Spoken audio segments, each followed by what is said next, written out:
তাই না সামনে নিমন্ত্রণ এই এই যে মহিলাটার মধ্যে বাইরে তো ওই মহিলার পিস লইবে কি এই দেখছো ওই আলাই বুদ্ধি করছে মহিলার এই দেখছো এই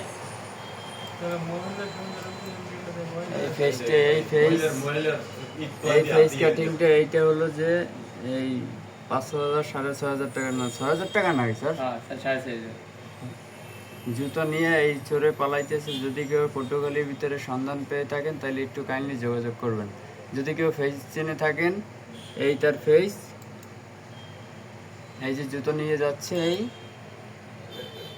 এই যাচ্ছে এই যে ভিডিও চাই এই যে ফেসটি একটু করে দিই, এই যে ফেসটা একটু বড় করে দিচ্ছি। যদি কেউ সন্ধান পেয়ে থাকেন, যদি কেউ চিনে থাকেন তাহলে একটু কাইন্ডলি যোগাযোগ করবেন।